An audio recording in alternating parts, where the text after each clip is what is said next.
Welcome to Private Banking Strategies Podcast with Vance, Lowe, and Seth Hicks, your secret weapon to protect your assets and never have to start over financially again.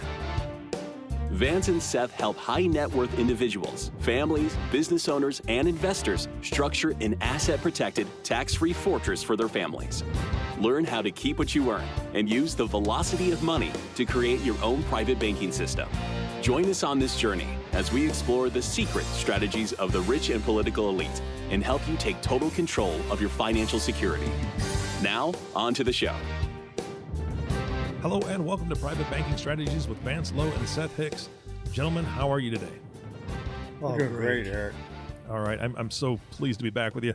For those that have not heard the podcast right before this, that they released 2 weeks ago, it was really, really interesting. It's something that I hadn't heard a whole lot about before. These guys do such a great job of explaining it, but it was really about 401ks, IRAs, Roths, and I believe the title was something to the effect of why you should dump your 401k as fast as possible, and is there something better? Well, this podcast is that something better. This is the good news that is now we're continuing from that last podcast, and I'm curious. Do you mind if I share a story with you guys? Oh, go right Absolutely. ahead. Yeah, I haven't. I made mention of this at the end of that last podcast, but we actually had a situation in our family that I know that there's some good news at the end of this one, but we tried to help a family member out, and my wife and I were working at the same place, and we had a 401k, and so we took a loan off that 401k to help a family member out. That was the best advice that we had received, and it was substantial. Around $20,000 or so, and loaning it to the family member. They were paying it back to us. It wasn't that big of a deal. However, we were put on a repayment plan, just like Vance, I believe you described in the last podcast. But what we didn't know is that if we left that employment, that they would want all the money back within, I think it was 30 or 60 days. So what ended up happening is my wife and I moved on to other jobs. She actually continued with the same employer. However, she had to restart her 401k because it was a different department. So that's a whole nother story. But what we ended up finding out was about $17,000 was due back within 30 days. And we did not have that to put back in our 401k right away. And so we ended up getting penalized, the penalty for early withdrawal on $17,000. We also had to pay higher taxes because that $17,000 immediately became income. It was a nightmare, and that followed us around for a couple of years trying to pay off the debt and deal with, all the complexity that caused us because we just didn't know. We thought it was a good idea, and it was a terrible idea. So I know that's one of the reasons you guys said you don't have access to your money in a 401k, and boy, we lived it, and it was tough. That's a great example, right. Eric, and it drives home the point that we made in the last podcast. And with 401ks, you don't have access or control of the money that you've deposited. And people think that they're getting free money because their employer's making a contribution, which Vance explained is shrinking and shrinking and shrinking. And frankly, they're not doing it for your benefit, that is the employer. They're doing it for their own benefit. And the government-sponsored accounts, they're not really doing it for consumers and citizens' benefit. They're doing it for their own benefit. And we outlined a few things, which I'll just recap really quickly in case someone hasn't had the benefit of hearing the last episode. But the 401ks are fraught with penalties. When you are forced to take distributions, you are penalized if you take an early distribution or a late distribution. Many times the 401ks are tied to the stock market in which you bear the risk of loss. So retirement strategies shouldn't have the retiree shouldering the burden and bearing the risk of loss. You need a predictable, planned, expected amount that you can count on when you need to retire, and that's not the case with these government-sponsored accounts. And then thirdly, taxes. the taxation issue you mentioned. You're getting taxed because you took a distribution and it became income, and that's a minor. I mean, I'm not meaning to diminish your pain, but that's minor compared to some of the things that are coming down the pipeline. And there's going to be increased taxation, and the government is going to be reaching for the $7 trillion that baby boomers have socked away in government-sponsored accounts. So I say that to preface the fact that there is an alternative, and there's a lot better alternative, and the solution comes with private banking strategies. And you don't have to play in a government sandbox where they create all the rules and they control all the toys. You actually can have complete liquidity and complete control with no tax on your growth. And what we're talking about is a whole life policy structured properly that creates an asset protected vault where you're financially private and you're not subject to taxation or penalties when you're depositing the money or when you're taking money out for your purposes. So you have absolute control over your cash to be able to do with as you need, when you need it. And moreover, Eric, you've got predictability. Unlike bearing the risk of loss with something that's tied to the market, with this you've got a predictable, guaranteed return that you know exactly what you're going to have on a precise day, and you'll know what's available for yourself. So that's the contrast. Yeah, Seth, let me jump in here. I'm just chomping the bit. I'm so excited to talk about the good news, the good information that we've got here to share. I hope everybody in the world can hear this because there is a light at the end of the tunnel. Picture a town that you own and that you control. You know, in your town, you don't have to pay any taxes. You're attracting dollars in from work or from investments or whatever else. There's no outside intervention. You get to control it the way you want.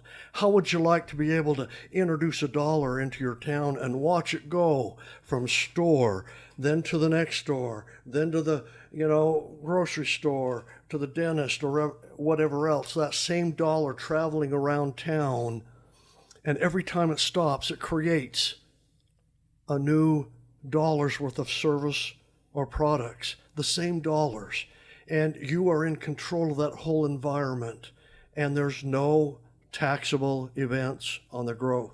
Folks, this is the good news, and so we want to go through and just totally outline for you, this can happen in your lifetime, and you can benefit from it right now.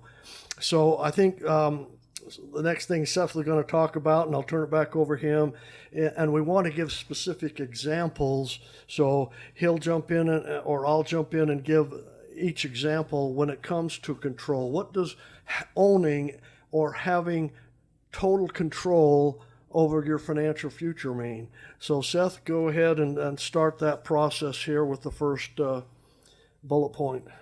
Well, Eric, let's take, for example, the scenario that Vance mentioned in the last episode, whereby I had a client who had an opportunity in the form of a business coming his way and had a sum of money, let's call it $200,000, locked up in a 401k.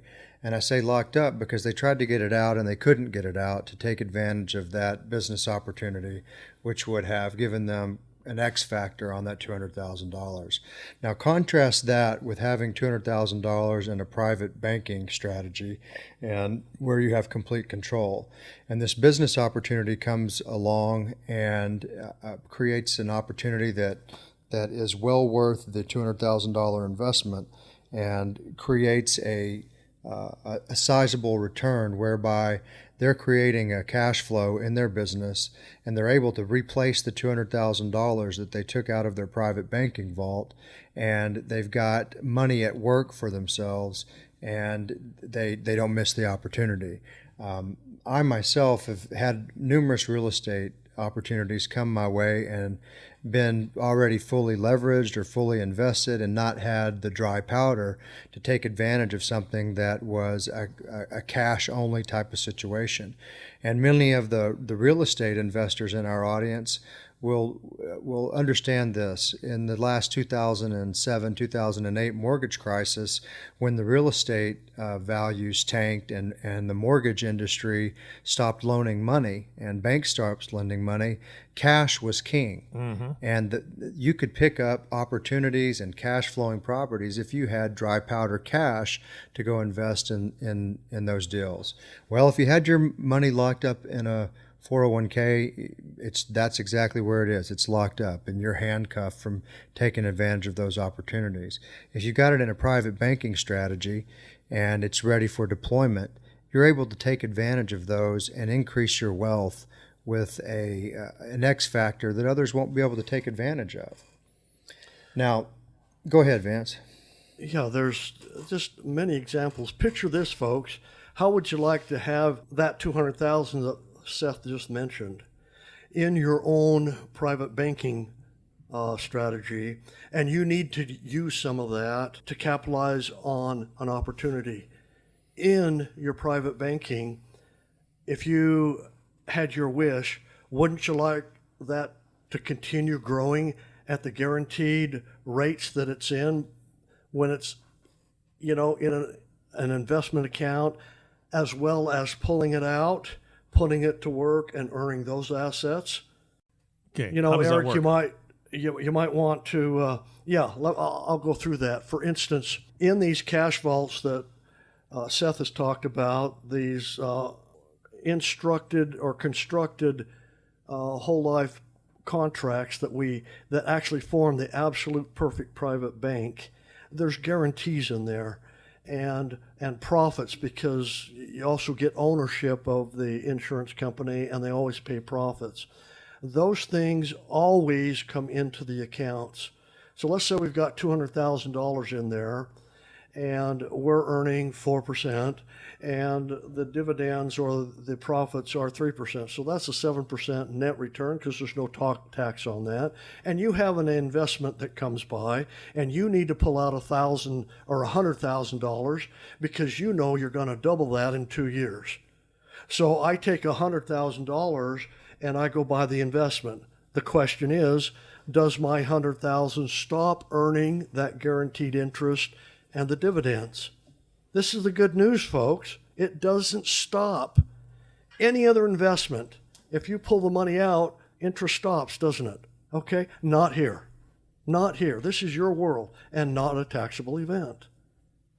So I thought I'd just interject that, So we want to talk about, putting our assets to work, in all different levels without giving up some of the absolute ironclad guarantees. We don't have to take the risks that people normally would have to take to get the type of returns.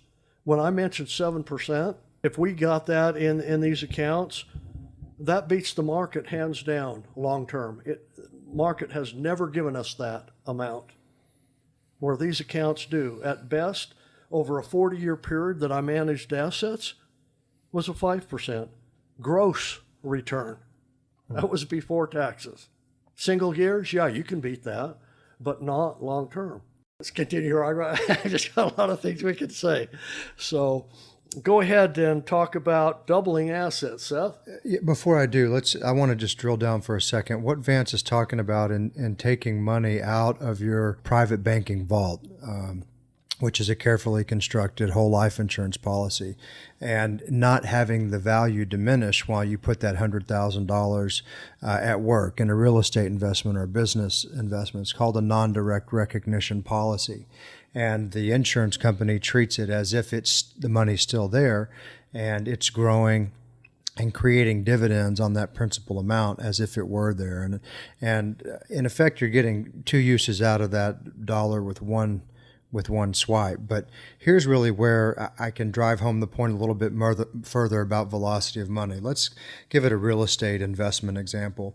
Let's say you've got a private banking vault through your whole life insurance policy, and you pull $100,000 in cash value out of that to invest in a real estate apartment complex. And that's your down deposit, and you leverage in with third-party financing because that's what you're able to construct.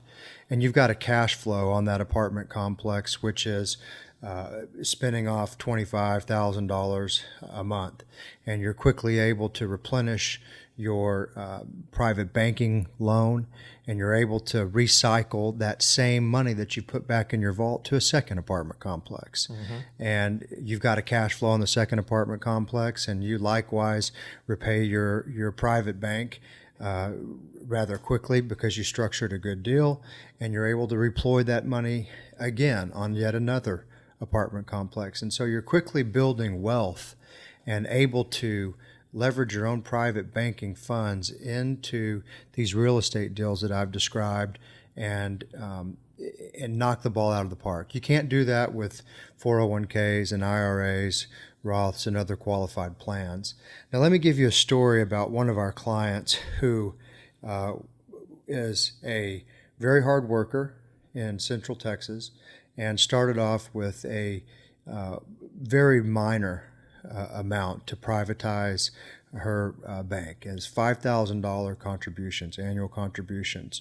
Well, I had a discussion with her a week ago, and she told me she had $1 million in total value, fair market value, of 5 properties of real estate that she'd acquired through using the technique that I just described. So whether it's apartment complexes or little rental properties or whatever the opportunities may be, or even if it's not real estate, this principle is really illustrated by the fact that you get multiple uses out of the same dollar, and you're able to create a velocity of money, which increases your wealth.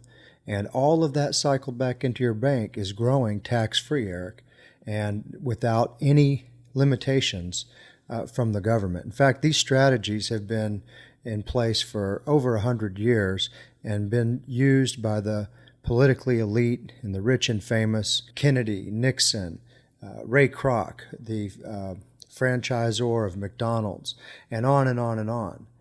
People that have acquired great wealth and put this strategy to use have illustrated the concept far better than I'm describing. And it's available for the folks out there, like I mentioned, with a single mom working hard, as well as it is for those who've already established a high net worth. It's really the best strategy out there to protect your assets, be financially private, and pay as little tax as legally possible. So what's the process of taking money out? I mean, it sounds great, but how do you do that if you want to take advantage of an opportunity like this? And how long does it take? Are there fees involved? What's that look like? I can explain that. I think we got a break coming up here, so why don't we do that, and then I'll get right into that. Vance, that sounds fantastic. We'll take a break.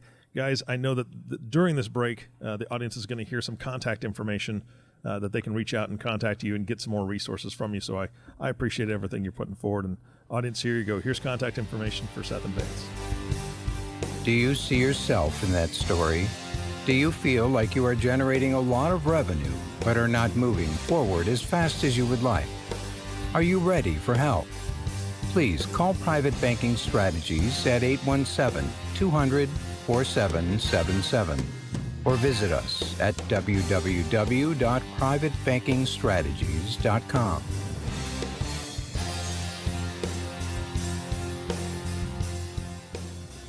All right, Vance, let's continue that conversation. I asked before we left for the break, what does it look like to withdraw that money, to take money out of your private banking strategy to use for investment purposes or opportunities that you have?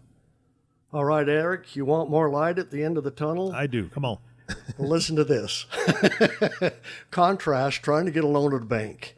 They want you to literally divulge every financial asset of your entire life, correct? Yeah, it's arduous. How would you like to be able, since you're an owner of this company, you get preferential treatment? All it's going to take is a phone call with a signature on a form saying they want the money. 2 questions will be asked. Question number 1, Eric, how much do you want? Okay, that's easy. Question number 2, where would you like it sent? It's super easy. Now, Eric, is there anything else we can do for you? No, I'm good. I think I'm good. That's all there is, folks. They don't have any type of repayment schedule for you. This is your money. And, putting it back in is totally up to you. You'll want to do that, like Seth was saying earlier, to replenish. Seth, that was an absolute fabulous job on explaining multiple use of the same dollar. Mm-hmm. Folks, did you catch that every time you replenish and then you use it out again for the same thing, it's a second and a third and a fourth use of the same dollars? It's wonderful. This stuff, I wish, it wasn't taken out of our education system. That's probably one of the biggest crimes government ever did to us. All right, so let's go back again. I want to give you an opportunity to explain a little bit more. But Seth, you brought up the fact that if you take this money out, the policy or the private bank acts as though the money's still in there. So you're still making money on that money, even though the money's not in there. You've used it for other purposes.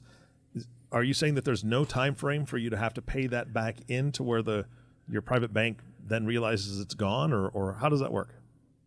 Eric, let me explain that to you first before Seth jumps in. You are not actually accessing your money. As an owner and preferential treatment, you borrow against that cash value, that money in your vault, and you borrow the cash reserves of the life insurance company. And so they're not worried about being paid back because it's fully collateralized by your cash value. You'll pay it back when you want to. That was easy. Sorry, Seth. Seth, he stole your thunder, man, but that answered the question. No, it's fine. That's right on point. The term and the term of art is non-direct recognition policy, and we don't want to get too far off in the weeds. But the way the insurance company treats that as if the money is still there, and they're paying a dividend and the benefit and the value as if it was not taken out, which is not like a traditional bank or any other type of account. Now, really the beauty of this comes with multiple touches of the same dollar, and I would like to illustrate that just a little bit further. Let's say that you capitalize your whole life insurance policy with X amount, and you have $100,000 in cash value. And you take that $100,000 in cash value and you put it out in an investment and put it to work. So you've paid a premium with the same dollar. You've pulled the same dollar out to put it in an investment. Now you've got an investment and an asset on your balance sheet, which is producing cash flow and has appreciation value. And once you've got that cash flow back within your control, you put it back in your private banking vault, the life insurance policy, and your cash value immediately is available to use again. That's something that really needs to be understood. It's not like we're waiting and there's no lag time, and you can turn around, like in my example, and buy that second apartment complex as soon as you've got an appropriate apartment complex to buy and enough of a deposit in your private bank to go out and execute on that. And so that's how our client, who started with a $5,000 policy, accumulated $1 million worth in real estate value rather quickly by leveraging into appropriate opportunities and taking the cash flow from those real estate investments and putting it right back into her private bank, into her life insurance policy, and then putting it right back out when the best opportunity came along for property 2 and property 3 and property 4. And in a conceptual 30,000 foot overview, that's the same dollar at work. She paid the premium, she pulled the dollar out and put it to work in real estate investment 1. She bought the property, that dollar came back to her in the form of rents. Then she made a payment back to her bank, which she borrowed the money from, her own private family bank, and that increased her cash value. She took the same dollar back out again and bought property number 2. That dollar came back to her in rents from property number 2. She put it back into her bank. The cash value increased. She took the same dollar out, put it to work in investing in property number 3. So conceptually, that's the same dollar at work. That's the velocity of money. That's multiple touches on the same dollar. It's not the same dollar in the sense that you're tracking a serial number on that dollar, but it's this conceptually the same dollar at work over and over again. And she is always making sure that she gets the money back. Yeah. She gets the money back and puts it into her private bank, which, as I've explained, and people that have listened to some of these podcasts understand, is an asset protected vault. Is that brilliant or what? Yeah, no, that's that's a beautiful picture, and that's it.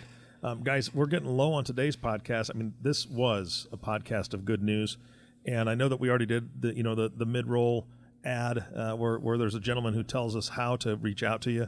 But I want to ask you again, for those that are listening to the end of this podcast and maybe they were driving, they didn't have a chance to write it down, how do they get a hold of you to have this conversation to say, hey, look, I'd really like to be able to use that same dollar over and over again, or I'd like to find a better alternative to my 401k or IRA or Roth, or maybe they already have them and you guys can help them figure out how to get out of them in the most efficient way. I have no idea, but if they want to have this conversation, how do they get a hold of you?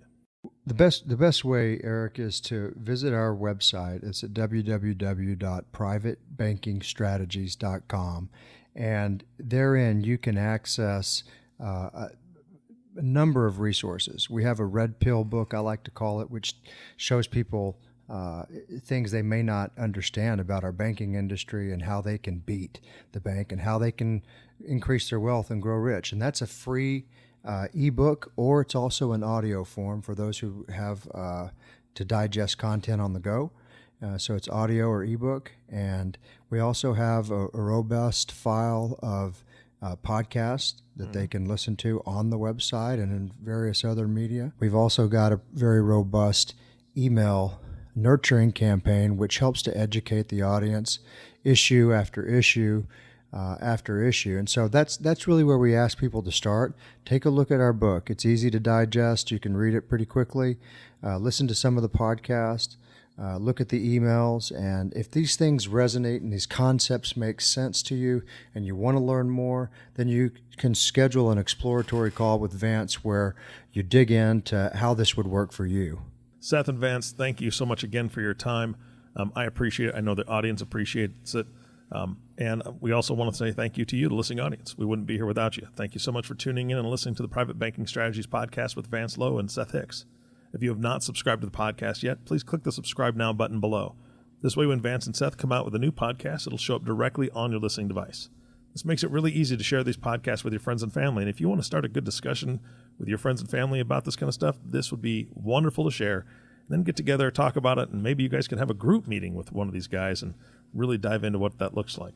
Again, thank you so much for listening today. For everyone at Private Banking Strategies, this is Eric Johnson reminding you to live your best day every day. And we'll see you next time. Did that story feel like it was about you? Do you feel you should be making more progress toward your financial goals? Do you feel stuck? Let us help you get unstuck. Are you ready to take action and get your own private bank? Please call Private Banking Strategies at 817-200-4777 or visit us at www.privatebankingstrategies.com. Thank you for listening to the Private Banking Strategies podcast. Click the subscribe button below to be notified when new episodes become available.